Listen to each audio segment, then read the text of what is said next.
পিসিমা, তুমি আমার উপর রাগ করেছো? আমার রাগ এত প্যালনা নয় যে যাকে তাকে বেলবো, যেখানে তার কোনো মূল্য নেই। যে কুলাঙ্গার বাইপো তার পিসির শীতে সিঁদুর মুছে দেয়, তার প্রতি রাগ, অভিমান, ঘৃণা কোনো অনুভূতি থাকে না। পিসিমা, তুমি আমাকে ভুল বুঝছো। পিসিমশাইয়ের অসুস্থতা কিংবা সেরে ওঠা এই কোনোটার জন্যই আমি দায়ী নই। শোনো পিসিমা, ওই নবীন ডাক্তার এবং গোবিন্দ কবিরাজ ওরা পিসেমশাইকে দেখে অনেক আগেই বলে দিয়েছিল যে পিসেমশাই আর বাঁচবেন না। কারণ পিসেমশাইয়ের যে রোগ হয়েছে সেটা একটা দুরারোগ্য রোগ। ওরা তো এক প্রকার হাল ছেড়েই দিয়েছিল, কিন্তু আমার বলাতে ওরা আবার নতুন করে চেষ্টা করে। আর সেদিন রাতে আমার ওষুধে যখন পিসেমশাই সাময়িকভাবে সুস্থ হয়ে উঠলেন, শুনতে খারাপ লাগলেও সেটা নিভে যাওয়ার আগে প্রদীপের ধপ করে জ্বলে ওঠা ছাড়া আর কিছু নয়। পিসিমা, তুমি আমার দিকে তাকাও, আমার কথা শোনো। তুমি বিশ্বাস করো, আমি কোনো সিদ্ধাই যোগী নই। আমি তুকথাক, জাদু, টোনা, মন্ত্রতন্ত্র, বশীকরণ, এমনকি মারণ উচ্চাটন কিছুই জানি না।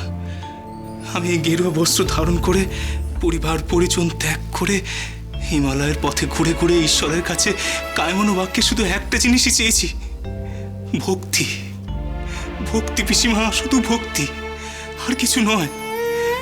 কতটা পেয়েছি আমি জানি না, কিন্তু আমার কাছে যে এইটুকুই আছে পিসিমা, আমার কাছে সম্বল বলতে এইটুকুই। তুমি আমার কথা বিশ্বাস করো পিসিমা। আমি পিসেমশাইকে মারিনি, আমি তোমার শীতের সিঁদুর মুছিনি পিসিমা। আমার যদি সেই ক্ষমতায় থাকতো তাহলে আমি তোমার বাড়িতে থাকতাম না পিসিমা। আমি হাসপাতালে হাসপাতালে গিয়ে ঘুরে ঘুরে মুমূর্ষু রোগীদের সারিয়ে তুলতাম। শ্মশানে শ্মশানে ঘুরে যারা নিজেদের প্রিয়জনকে হারিয়ে চোখের জলে ভাসছে, তাদের চোখের জল মুছিয়ে তাদের প্রিয়জনদের বাঁচিয়ে তুলে তাদের কাছে ফিরিয়ে দিতাম। দিদি, তুমি ওকে বলো ওর সাথে কথার খেলার ইচ্ছা আমার নেই। যা বোঝার আমি বুঝে গেছি। ওকে আলাদা করে এত কথা দিয়ে নিজের পিঠ বাঁচাতে হবে না। আমি তো ওর হয়ে কাউকে কিছু বলতে যাচ্ছি না। তুমি আর তোমার অন্নদার উপর মান করো না ছোট বউ। আমি তো আগেই জানি অন্নদার সেই ক্ষমতা নেই। আমি তোমাকে বোঝানোর অনেক চেষ্টাও করেছিলাম, কিন্তু তুমি আমার কোনো কথা শোনোনি। বিশ্বাস না হয়তো তুমি মণি বউকে শুধো। সেদিন আমরা যখন বিশ্বনাথ বাবার মন্দিরে পুজো দিতে গিয়েছিলাম, আমি সেদিনও মণি বউকে শুধিয়েছিলাম। মণি বউ, অন্নদা কি অবতার, ঈশ্বর? মণি বউ আমায় স্পষ্ট করে বলেছিল, না, উনি একজন সৎ সাত্ত্বিক মানুষ। ও কি করে মরা মানুষকে বাঁচাবে বলো তো? ওর সে ক্ষমতা নেই। আর রাগ করো না ছোট বউ। ঠাকুরপো যাও বা দুটো দিন বাঁচতো, তুমি তাকে গিয়ে ভাজা লুচি, পেড়া এই সমস্ত খাইয়ে নিয়তিকে আরো কাছে এগিয়ে আনলে। দিদি, সত্যিটা সত্যি ছোট বউ। অন্নদার দিকে আঙুল তুলে লাভ নেই। আজ ঠাকুরপোর মৃত্যুর জন্য যদি তুমি অন্নদার দিকে আঙুল তোলো, তাহলে তো তোমার দিকেও আঙুল তুলতে হয় ছোট বউ।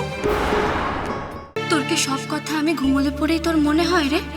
সারা দিন মান তুই কোথায় থাকিস? তখন আসতে পারিস না? এসে আমার সাথে একটু গল্প করতে পারিস না? দিনের বেলা তোমার সময় কোথায় গো মা? সংসারে কন্যা করতে এত ব্যস্ত থাকো, আমি ডাকলেও তো শুনতে পাও না। সেজন্যই তো রাতে আসি। যখন ঘুমের মধ্যে তোমার ইচ্ছেগুলো জেগে ওঠে, তখন আমার তোমার সাথে কথা বলতে সুবিধা হয় গো। হয়েছে হয়েছে, বুঝেছি। বল, কে জন্য ডেকে তুললি? তুমি নাকি কাল সকালে আমাকে দেখতে যাবে? যাব না? কাল যে কাশি ছেড়ে চলে যাব। যাওয়ার আগে তোর অমন সুন্দর মুখখানা নিজের মনের পটে এঁকে নিয়ে যেতে হবে তো। তুই যে আমায় কথা দিয়েছিস তুই আমার ঘরে আসবি। তুই যখন আমার ঘরে আসবি, তখন যদি তোকে চিনতে ভুল হয়ে যায়? মা বুঝি মেয়েকে চিনতে ভুল করে? কে মেয়ে কে মা সেটা তো বুঝে উঠতে পারি না রে। তুই মেয়ে নাকি আমি মেয়ে? তুই মা নাকি নাকি আমি মা?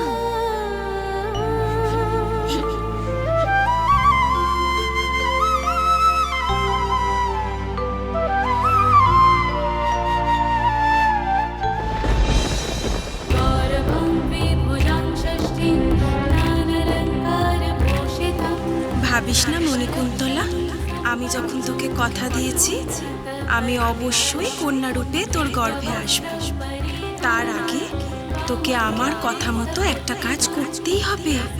মা, তুমি কি কাজ মা? এর মধ্যে ভুলে গেলি, অন্নদাচরণকে গেরুয়া ত্যাগ করাতে হবে তোকেই। এটাই তো সব থেকে বড় কাজ।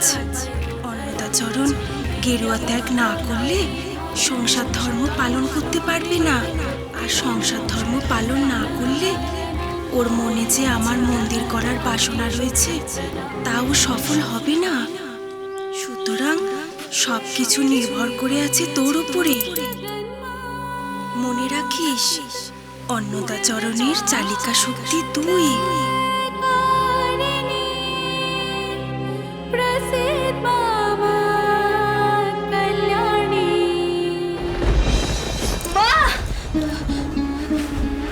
কি হয়েছে মনিব?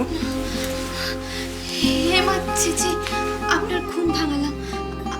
কিছু না, আপনি ঘুমিয়ে পড়ুন। তুমি কি স্বপ্ন দেখছিলে?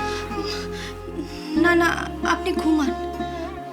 কার স্বপ্ন দেখেছো মনিব? কে এসেছিলেন তোমার স্বপ্নে? আমার কেমন জানি না মনে হলো তুমি মা বলে ডাকছিলে। তুমি কি আদ্দামের স্বপ্ন দেখেছো? না, কিছু না, আপনি ঘুমান না। বুঝেছি, তুমি আমাকে বলতে চাও না। ঠিক আছে, থাকি। আমি আর তোমাকে জোর করব না। তবে আমি এখন আর ঘুমাবো না মনিব। বাইরে কাক ডাকছে। তুমিও তো নাকি বড় পিসিমার সঙ্গে মা অন্নপূর্ণার মন্দিরে গিয়ে মঙ্গল আরতি দেখবে। তা যাও না, তৈরি হয়ে বেরো। আমিও বরং শ্যামাচরণকে নিয়ে গিয়ে স্টেশনে যাই, গিয়ে ট্রেনের টিকিটগুলো কেটে আনি। দুপুরেই তো ট্রেন, আর বেশি দেরি করা যাবে না।